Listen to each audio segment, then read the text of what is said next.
Bonjour à toutes et à tous et bienvenue dans cette nouvelle vidéo. Alors aujourd'hui on est toujours dans le thème du parquet et on va venir habiller ici au niveau de ma porte d'entrée le contour du tapis.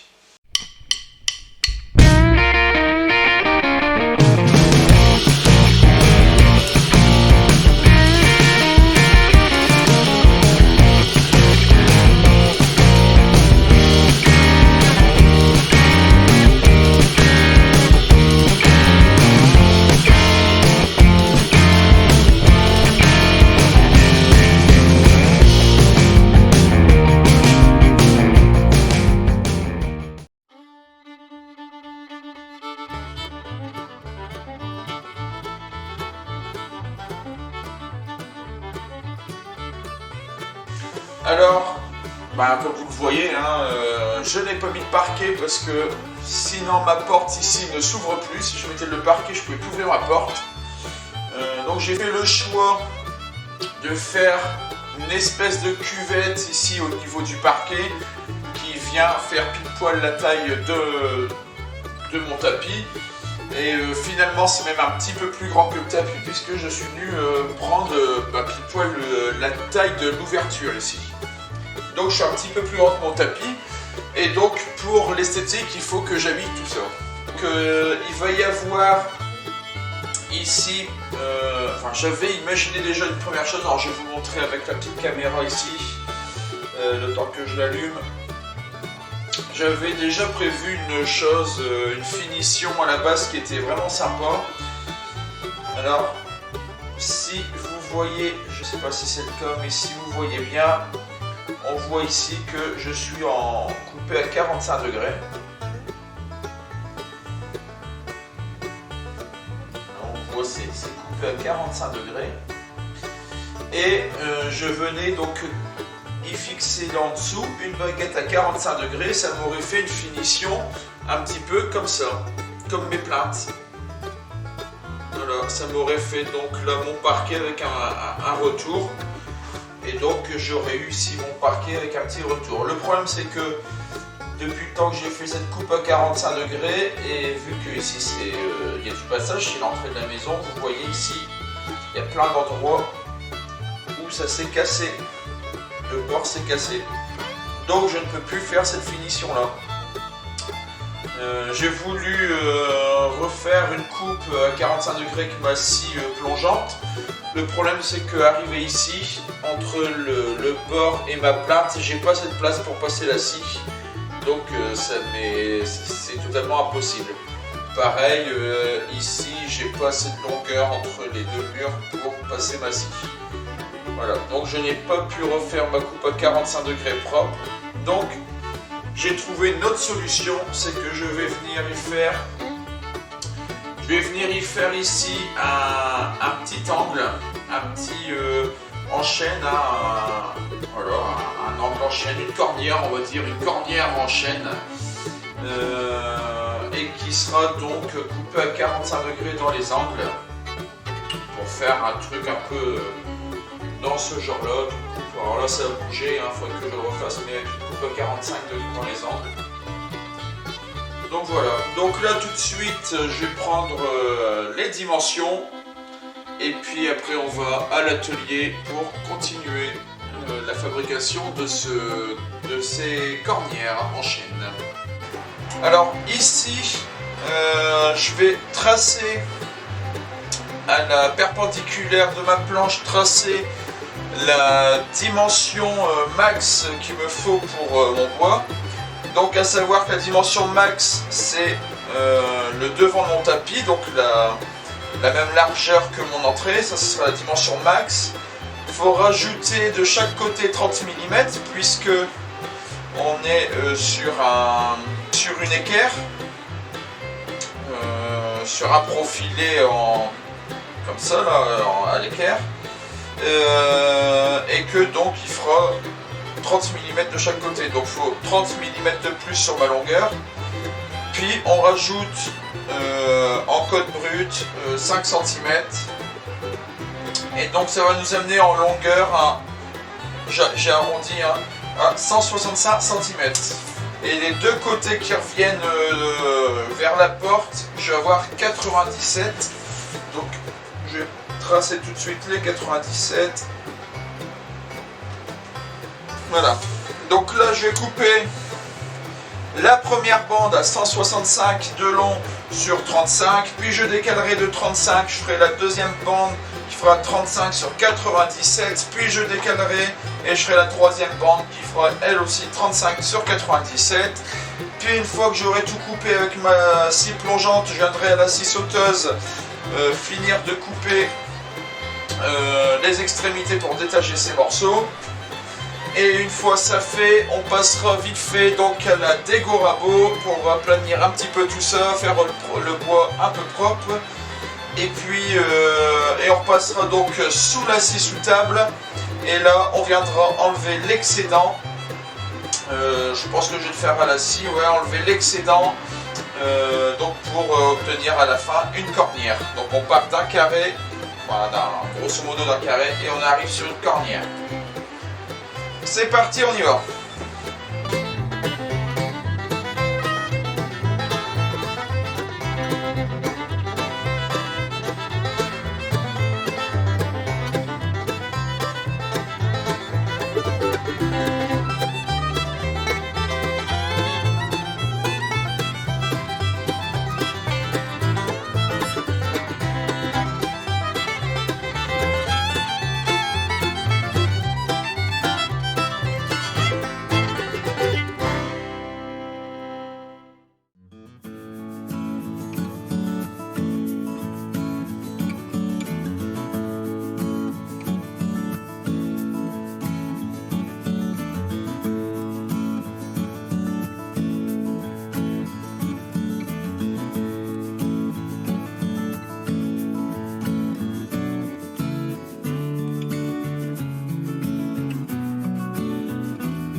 Alors ça y est, mes bois sont dégauchis, rabotés. Donc au moment du dégauchissage, par contre, j'y suis peut-être allé un petit peu trop fort. Il me fallait 30 ici au niveau de la largeur.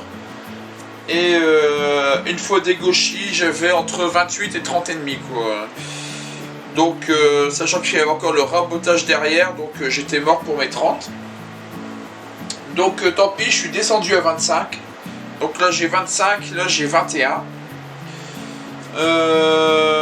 Et puis, honnêtement, 25, ça passe très très bien quand même. Et bah, maintenant, on va passer à la scie sous table. Donc,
Donc voilà mes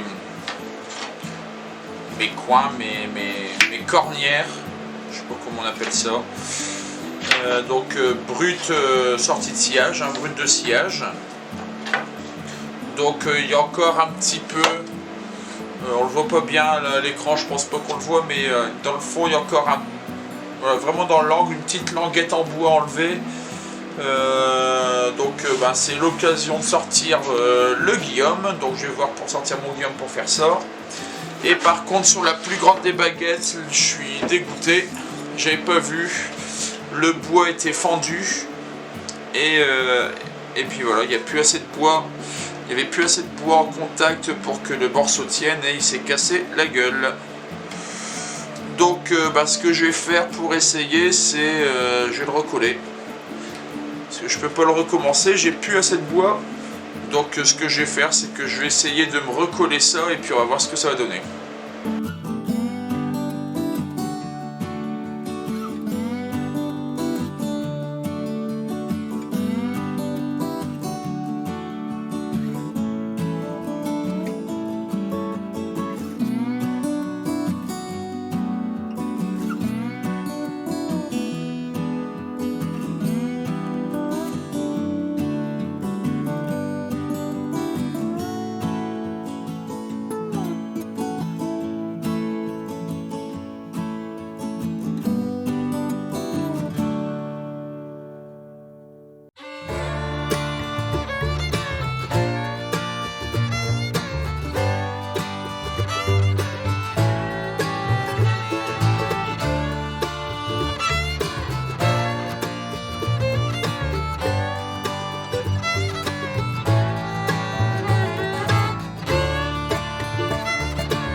Je me rends compte que j'ai oublié de filmer.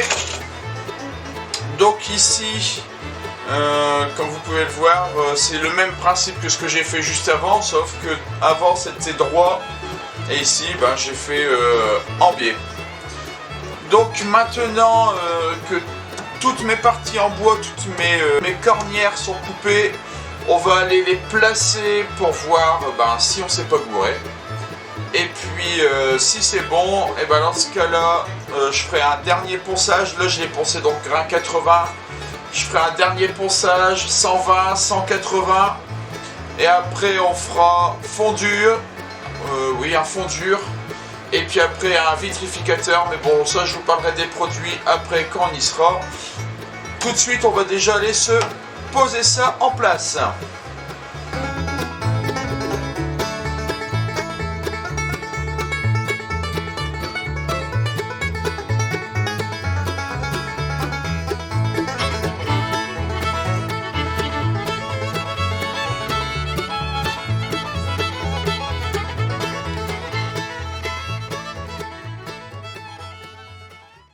Alors cette vidéo va s'arrêter là, parce que pendant le montage je me suis aperçu qu'elle était vraiment trop longue, donc on va faire en 2 coups. Donc là c'est la fin de la première partie et on se retrouve donc très bientôt pour la seconde partie.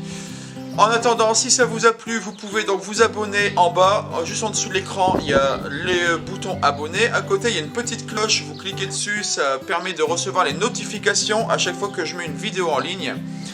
Et puis aussi, vous pouvez mettre un pouce bleu, ça c'est cool les pouces bleus parce que plus il y en a et plus je suis visible sur YouTube. Donc plus il y a des pouces et mieux c'est. Et puis vous pouvez aussi laisser des commentaires.